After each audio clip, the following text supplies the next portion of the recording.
Assalamualaikum warahmatullahi wabarakatuh. Nama saya Sukma. Saya akan menceritakan tentang misteri yang pernah saya alami di Gunung Lawu. Jadi waktu itu saya berangkat dari Jakarta, satu mobil dengan keluarga, berikut juga yang lainnya, untuk berziarah ke yang Raden Mas Said.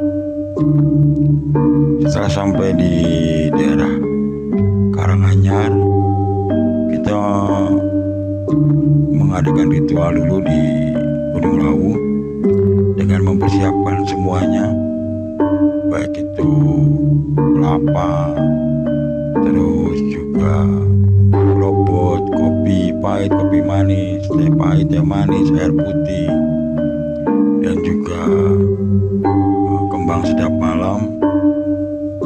Nah, ketika di saat itu saya mulai membacakan siswa Al-Quran untuk berkomunikasi dengan Raden Mas Said, terjadi hal-hal yang tidak masuk di akal. Pada saat itu banyak tentara-tentara kerajaan yang pada datang, termasuk istri saya juga ngelihat, anak saya juga ngelihat. Padahal pada saat itu anak dan istri saya berada di mobil, saya dengan yang lainnya berada di bukit daerah Gunung Lawu. Ketika saya membacakan doa-doa itu, terjadi hal-hal yang tidak masuk di akal. Awan itu yang tadinya biasa, tiba-tiba dengan izin Allah berubah menjadi burung garuda. Awan itu berubah menjadi pohon beringin. Awan itu berubah menjadi kayak semacam pepohonan, sampai teman-teman yang ikut dengan saya itu berteriak Allahu Akbar, Allahu Akbar, karena melihat keajaiban Allah. Itu semua atas izin Allah. Nah, setelah itu awan itu sampai masuk ke makamnya yang Raden Mas Said. Masuk semua itu, saya kesedot. Nah, ketika itu istri saya di mobil tuh sudah mulai khawatir karena ada rasa takut. Istri saya cuma hanya bertiga, ya anak saya yang kecil itu masih umur 2 tahun, anak yang paling pertama itu umur sekitar 9 tahun.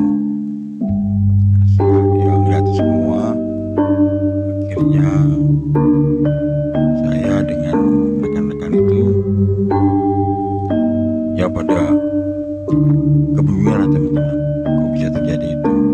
Saya hanya mengatakan bahwa ketika kita percaya kepada Allah, tidak ada tidak mungkin yang akan terjadi di muka bumi ini.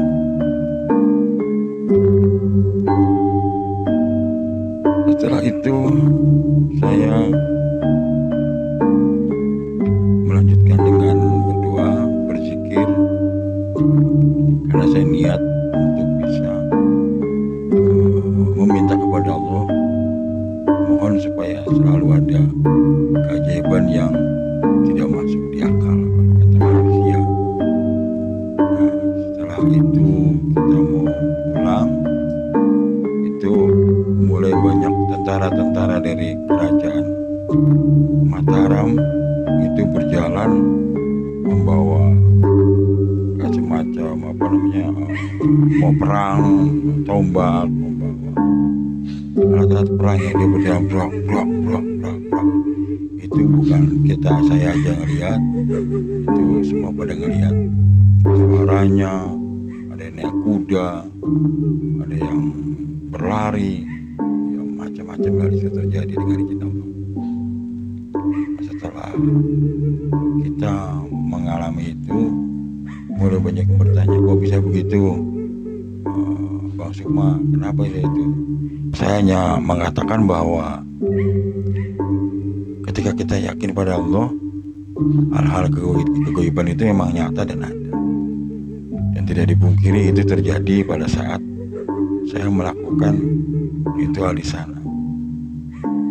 Nah, setelah kita pulang, kita mau pulang, istri saya itu dilihatkan di sebelah kanan di mobil, dalam mobil saya dengan anak saya itu ada orang tinggi gede hitam yang membuat istri saya dengan anak saya ketakutan sampai ngumpet karena anak saya nggak diajak ke atas.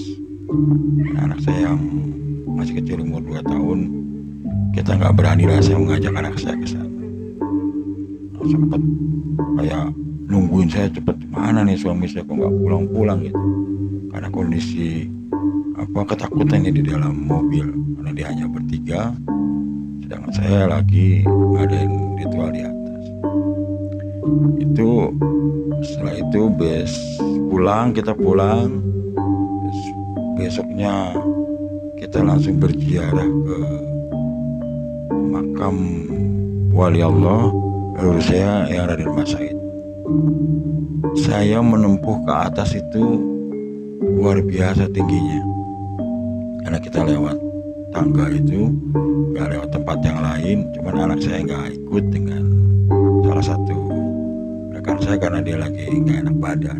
Kita naik ke sana sampai di atas.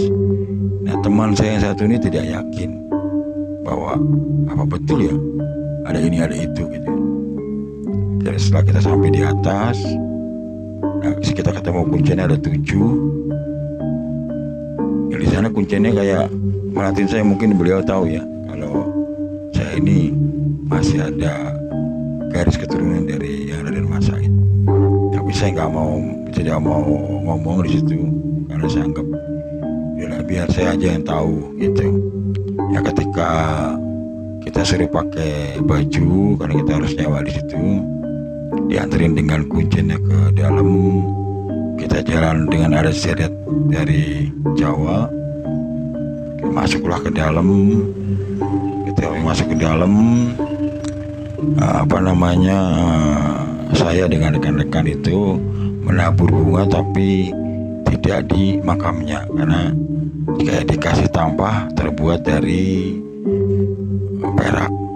Ketika kita menabur bunga di sana, nah teman saya tidak percaya ini, dia kebingungan karena dia tidak bisa bangun pada saat itu.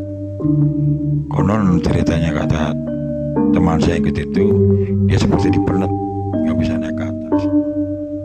Terus saya pamit dengan Raden Mas Said. Kita jalan mundur, kita keluar. Nah akhirnya teman saya bisa jalan seperti biasa karena mungkin beliau tidak percaya. Itu akhirnya dikasih bahwa kamu harus percaya bahwa kegaiban itu ada. Setelah itu kita pulang menyusuri jalan di Gunung Lawu. Ya alhamdulillah kita sampai di rumah tempat kita singgah. Di sana semua aman, tidak terjadi apa-apa. Malah justru di sana itu terjadi sesuatu yang membuat bingung ya, yang pada ngikut karena dipikir kok bisa begitu ya, kok bisa begini ya. Karena saya yakin bahwa sesuatu kegaiban itu memang nyata dan ada. Karena saya memang mengalami pada saat itu, dan saya yakin bahwa Allah itu menciptakan manusia dengan yang lainnya seperti di alam gaib tadi. Ya mungkin itu aja. Saya rasa sampai di sini cerita saya. Jangan lupa like, comment, and share, subscribe. Nanti di lain waktu saya akan membuat cerita lagi dari cerita tempat-tempat yang lain. Semoga teman-teman, sahabat, rekan yang menonton suka. Insya Allah kita bisa bertemu lagi di lain waktu. Terima kasih. Assalamualaikum warahmatullahi wabarakatuh.